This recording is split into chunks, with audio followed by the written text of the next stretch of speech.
প্রিয় শিক্ষার্থীরা, আজকে আমি তোমাদের সামান্তরিক কি করে আঁকতে হয় সেটা শেখাবো। তোমরা প্রত্যেকেই জানো যে সামান্তরিকের বিপরীত বাহু সমান এবং সমান্তরাল হয়।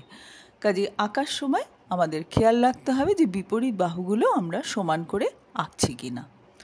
ধরো এখানে দুটো সন্নিহিত বাহুর দৈর্ঘ্য দেওয়া আছে, একটা বাহু 5 সেন্টিমিটার আরেকটা হচ্ছে 7 সেন্টিমিটার, সন্নিহিত বাহু।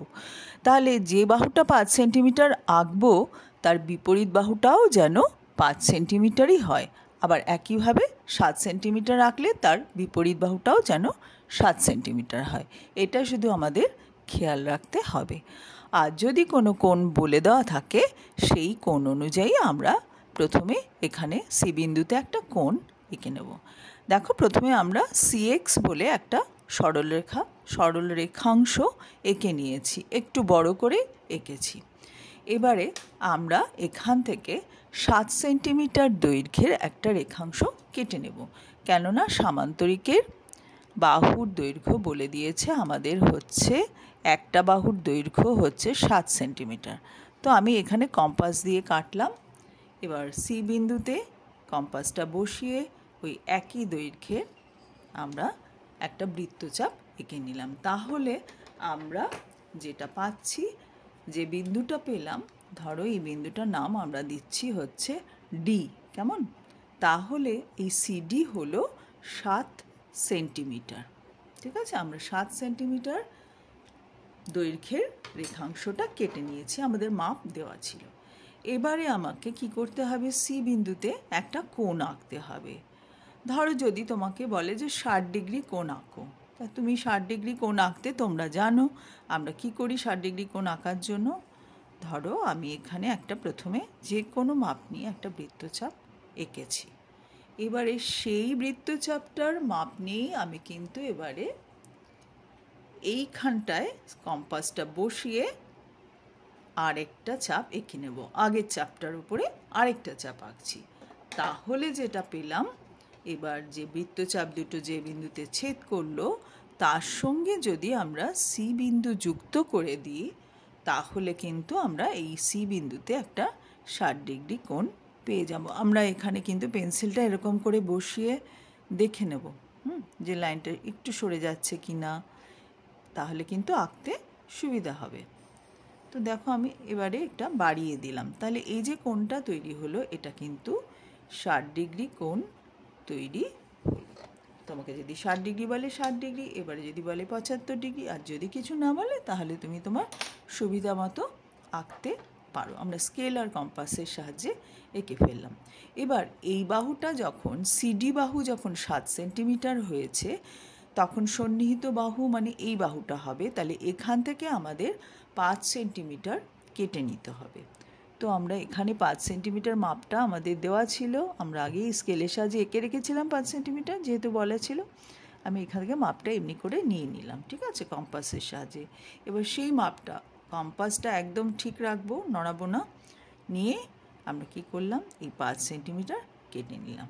তাহলে এইখানে যে দৈর্ঘ্যটা আমি কাটলাম এটা কিন্তু 5 সেন্টিমিটার হয়ে গেল, ঠিক আছে। এবার এই দুটো সন্নিহিত বাহু পেয়ে গেছি।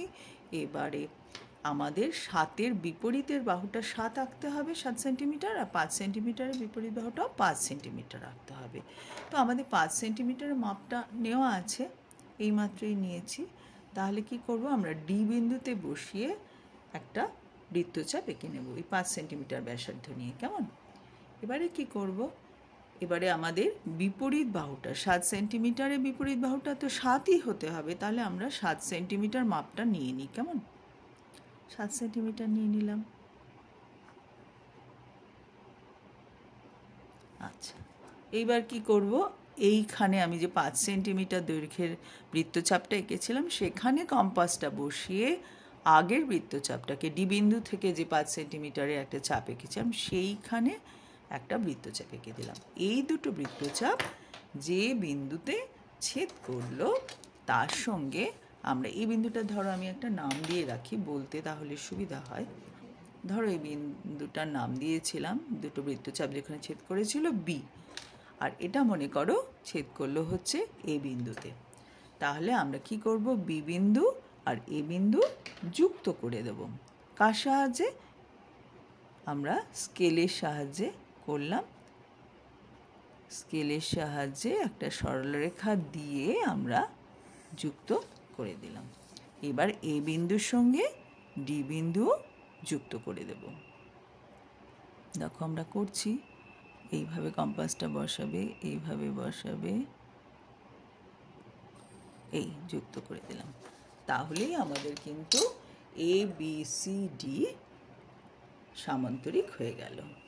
এ বি সি ডি আমরা অ্যান্টি ক্লকওয়াইজ বলবো, ঘড়ির কাঁটার বিপরীত দিকে আমরা নামটা দেওয়ার চেষ্টা করি। ঘড়ির কাঁটা এখানে যেমন ধরো ঘড়ির কাঁটা কীভাবে ঘোরে, এরমভাবে যদি থাকে সেটা এইভাবে ঘোরে। তো আমরা তা না করে কী করব, উল্টো দিকে অর্থাৎ এই দিকে ঘুরিয়ে নামটা দেব। ঠিক আছে? হ্যাঁ, অর্থাৎ মানে উল্টো দিকে দেব এর, এইভাবে এই দিকে ঘুরছে, আমরা দেব হচ্ছে এই দিকে। তো সেই জন্য নাম দিয়েছি, আমরা যেমন খুশি নাম দিলাম, এবং নামটা বলার সময় বলবো A B C D. A B C D হলো উদ্দিষ্ট সামান্তরিক।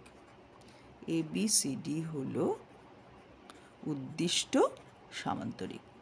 তাহলে তোমরা খুব সহজেই শিখে গেলে যে কি করে আমাদের সামান্তরিক অঙ্কন করতে হবে, এবং নির্দিষ্ট মাপ দেওয়া থাকলে আমরা কিভাবে নির্দিষ্ট মাপের সাহায্যে করব। আরেকবার বলে দিই, আমাদের দুটো সন্নিহিত বাহুর দৈর্ঘ্য বলে দেওয়া ছিল 7 সেন্টিমিটার আর 5 সেন্টিমিটার। তাহলে প্রথমে আমরা ভূমিটা 7 সেন্টিমিটার এঁকে নিয়েছি, একটা বড় সরলরেখা বা রেখাংশ এঁকে তার থেকে আমরা এই কম্পাসের সাহায্যে এই 7 সেন্টিমিটারের মাপটা নিয়ে আমরা এটা এঁকেছিলাম বৃত্তচাপটা। তার ফলে এটা 7 হয়ে গেছিলো। এবার সি বিন্দুতে আমরা একটা 60 ডিগ্রি কোণ এঁকেছিলাম।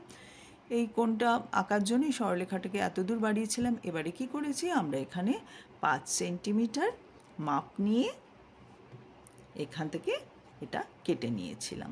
তাহলে এই বাহুটা অর্থাৎ বিসি বাহু 5 সেন্টিমিটার হয়ে গেছিলো। এই একইভাবে আমরা আবার ডি বিন্দুতেও একটা 5 সেন্টিমিটারের বাহু এঁকে নিয়েছিলাম, ওই একই বৃত্তচাপ নিয়ে 5 সেন্টিমিটারের।